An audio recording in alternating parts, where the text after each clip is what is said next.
celakalah seorang hamba apabila orang tuanya masih hidup tetapi tidak bisa mengantarkan ke surga. Dalam artian, orang ketika masih hidup orang tuanya belum mampu berbakti kepada orang tuanya. Wa ridha rabbi ridul walidaini, sukhtur rabbi sukhtul walidaini. Marah ridhonya Allah terhadap seorang hamba, seorang anak tergantung kepada ridho orang tuanya.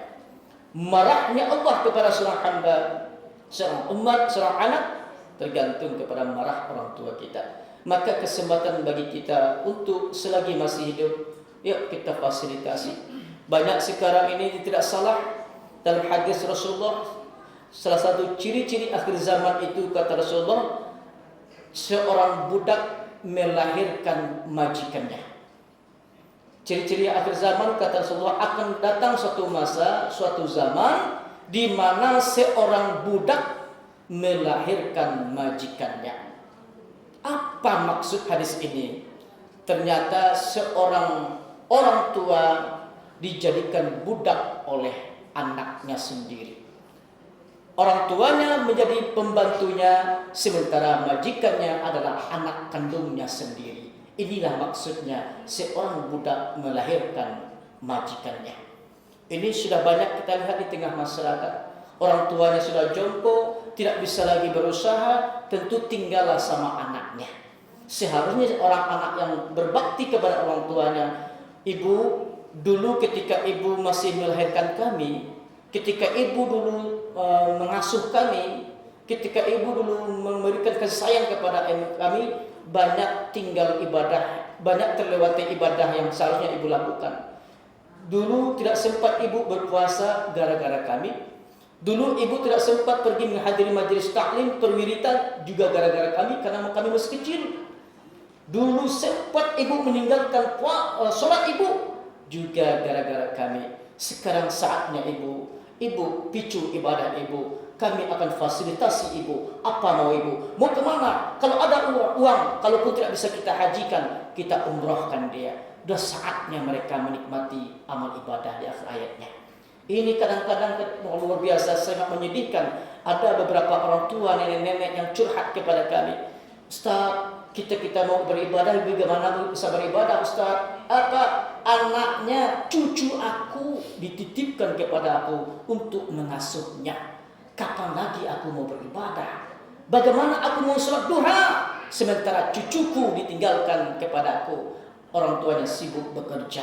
Ingat, anak kita bukan tanggung jawab orang tua kita. Ini perlu kita renungkan ini. Anak kita bukan tanggung jawab orang tua kita. Tanggung jawab kita sendiri kepada anak kita.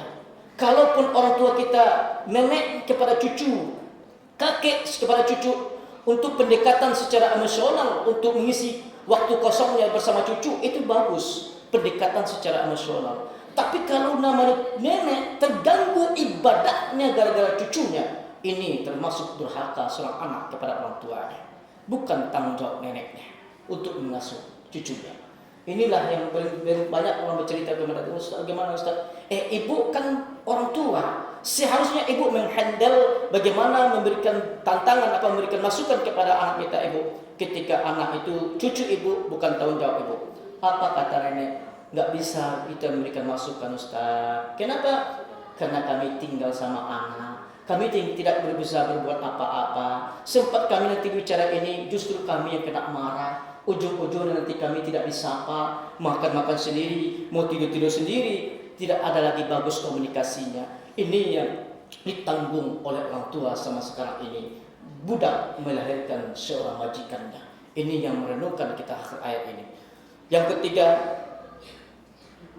Malaikat Jibril berdoa, celakalah seorang hamba ketika mendengar nama Muhammad tetapi dia tidak mau berselawat kepadanya. Makanya dalam hadis yang diriwayatkan oleh Imam Tirmizi, Rasulullah sallallahu alaihi wasallam bersabda, "Al-bakhilu man dzakartu 'indahu falisalli 'alayya." Orang yang sempurna kikirnya, kata Rasulullah, ketika mendengar namaku tetapi dia tidak ingin berselawat kepadaku. Makanya kalau terdengar nama Rasulullah, Pak, kirimkan selawat kepadanya. Allahumma sholli wa sallim wa barik alaihi, paling tidaknya. Ya, kadang-kadang ada orang berselawat, mari kita berselawat kepada Nabi besar Muhammad, mendengarkan nama Muhammad itu kirimkanlah selawat kepadanya.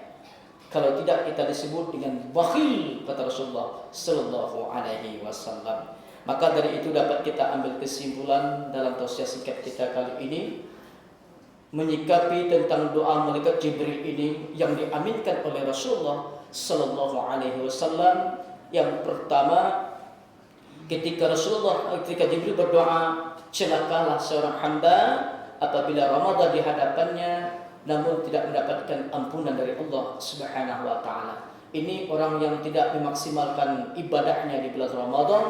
Maka mari, karena ini awal Ramadan baru kita laksanakan, masih ada beberapa hari lagi panjang ke depannya, yuk kita manfaatkan Ramadan ini untuk memicu ibadah kita. Baik saum pada malam siang harinya, qiyamul lail pada malam harinya. Mudah-mudahan dengan harapan 1 Syawal betul-betul kita bersih bagaikan lahir dari kandungan ibu kita. Yang kedua, celakalah seorang hamba, kata malaikat Jibril, doa malaikat Jibril, ketika orang tuanya masih hidup tapi belum mampu untuk mengantarkan ke surganya Allah. Dalam artian belum mampu memaksimalkan untuk berbakti kepada orang tuanya. Bagi orang tuanya masih hidup, mari kita manfaatkan untuk kesempatan untuk bisa berbuat baik kepada orang tua kita. Bagi kalau sudah orang tua kita meninggal dunia, bagaimana Ustaz? Memperbanyaklah kirim doa untuk mereka, sedekahkan atas namanya, kembali jalin hubungan baik dengan keluarga orang tua kita. Itu tandanya kita betul-betul meminta maaf kepada orang tua kita yang telah meninggalkan kita di atas dunia ini. Dan yang ketiga, memperbanyaklah selawat, apalagi kita di bulan Ramadan, memperbanyak selawat. Selawat ini sangat urgen, sangat penting dalam kehidupan kita. Bahkan dalam sholat saja kalau tidak berselawat, batal sholat kita. Dalam khutbah Jumat pun kalau tinggal selawat, batal khutbahnya. Begitulah pentingnya berselawat. Apa tujuan berselawat ini? Sebagai wasilah bagi kita supaya ada kesempatan bagi Rasulullah nanti untuk memberikan syafaat kepada umatnya. Salah satu yang kita picu adalah memperbanyak berselawat kepadanya. Mudah-mudahan bermanfaat. Terima kasih atas segala perhatian. Mohon maaf atas segala kekurangan. Akhir kalam, subhanakallahumma wa bihamdika asyhadu an la ilaha illa anta astaghfiruka wa atubu ilaik. Wabillahi taufiq wa hidayah. Wassalamualaikum warahmatullahi wabarakatuh. Terima kasih ya guys sudah mengunjungi channel kami dan menonton sampai akhir video. And don't forget to subscribe ya guys. Semoga video ini bermanfaat. Jangan lupa ya guys, please jangan lupa klik tombol subscribe guys, karena subscribe itu gratis, dan semoga yang sudah subscribe selalu mendapatkan rezeki yang berlimpah.